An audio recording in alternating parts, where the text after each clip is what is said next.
నమస్కారం. పులి కన్ను వైడ్ ఐ ఛానల్లోకి మిత్రులందరికీ స్వాగతం. దేశవ్యాప్తంగా జరుగుతున్న ఎన్నికల్లో ప్రచారంలో కొన్ని కొత్త కోణాలు బయటకు వస్తున్నాయి. డీప్ ఫేక్ వీడియోలు తయారు చేసి అవతల వాళ్ళను దెబ్బ కొట్టే ప్రయత్నాలు కూడా కొన్ని పార్టీలు చేస్తున్నట్టుగా మనకు స్పష్టంగా తెలిసి వస్తున్నది. ఎన్నికల ప్రచారంలో సభల్లో రాజకీయ నాయకులు అవతల వాళ్ళ మీద ఆరోపణలు చేస్తూ ఉంటారు. ఈ ఆరోపణలో అబద్ధపు ఆరోపణలు చేస్తూ ఉంటారు. వాడు 2 లక్షల కోట్లు తిన్నాడు, 3 లక్షల కోట్లు తిన్నాడు అని రకరకాల ప్రయత్నాలు చేస్తూ ఉంటారు. ఇవి నిజం కావడానికి, రుజువు చేయడానికి సాధ్యమయ్యేవి కావు. ఎప్పటికో అయినా కూడా ఎప్పటికో రుజువు అవుతాయి. వీటి వల్ల ఆరోపణలు, అబద్ధాలు, అసత్య ప్రచారాలు జరుగుతూ ఉంటాయి. సాధారణంగా ఒక పార్టీ ఇంకొక పార్టీ మీద ఇలాంటి అభాండాలు వేయటం, అసత్య ప్రచారాలు చేయటం అన్నది ఎన్నికల ప్రచార శైలిలో ఒక భాగంగా మిగిలిపోయింది.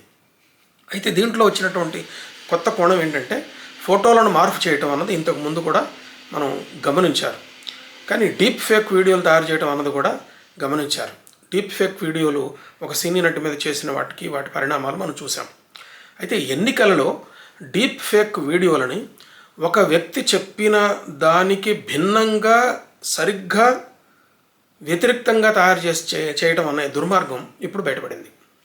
మొన్న అమిత్ షా నిజామాబాద్ సభలో, తెలంగాణలో జరిగిన ఒక సభలో మాట్లాడుతూ ఆయన కాంగ్రెస్ దుష్ప్రచారం చేస్తూ ఉన్నది, బీజేపీ అధికారంలోకి వస్తే రిజర్వేషన్ రద్దు చేస్తుందని చెప్పి దుష్ప్రచారం చేస్తుంది. కానీ బీజేపీ ఎప్పుడు కూడా ఎస్సీ, ఎస్టీ, బీసీలకు సంబంధించినటువంటి రిజర్వేషన్లను రద్దు చేయదు అని చెప్పి ఆయన చాలా స్పష్టంగా చెప్పాడు.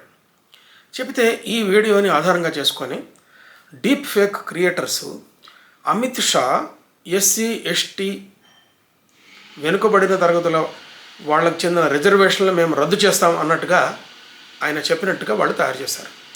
నిజానికి ఆయన చెప్పినది ముస్లిం రిజర్వేషన్లో మనం రద్దు కర్దెంగే అని అంటాడు, రద్దు చేస్తామని చెప్తాడు. ఇలా చెప్పిన దాన్ని ఎస్సీ, ఎస్టీ, బీసీ రిజర్వేషన్లు రద్దు చేస్తామని చెప్పినట్టుగా వీడియోను తయారు చేశారు. ఇది డీప్ ఫేక్ వీడియో. అయితే ప్రాథమిక స్థాయిలో బీజేపీ కానీ ఇతర వాళ్ళు కానీ క్లెయిమ్ చేసేది ఏంటంటే ఇది కాంగ్రెస్ వాళ్ళు తయారు చేశారని చెప్పి వాళ్ళు చెప్తున్నారు. దీని మీద ఢిల్లీలో ఒక కేసు రిజిస్టర్ అయింది, పోలీస్ కేసు, ఎఫ్ఐఆర్ రిజిస్టర్ అయింది. అట్లాగే ఢిల్లీ కోర్టు ఈ విషయంలో జోక్యం చేసుకొని ఎఫ్ఐఆర్ ఫైల్ చేయమని కూడా చెప్పింది. ఇది పరమ దుర్మార్గమైనటువంటి చర్య. అది కాంగ్రెస్ చేసినా, ఇంకొక పార్టీ చేసినా ఇది బాధ్యతారాహిత్యమైనదే కాకుండా సమాజం పట్ల బాధ్యతారాహిత్యమైనది. సమాజాన్ని, దేశాన్ని తప్పుదోవ పట్టించి దాని ద్వారా రాజకీయపరమైనటువంటి లాభాన్ని పొందాలనుకోవటం చాలా దుర్మార్గపు పోకడ. దీన్ని ఖండించాల్సిందే. ఇది ఏ పార్టీ చేసినా సరే. దేశంలో చాలా పార్టీలు ఇప్పుడు ఎన్నికల బరిలో పోటీ చేస్తున్నాయి, నిలబడుతున్నాయి, ఎన్నికల ప్రచారంలో దిగుతూ ఉన్నాయి. ఆరోపణలు చేయటం వేరు, అది జరుగుతుంది ఇది జరుగుతుందని ఆరోపణలు చేయటం వేరు.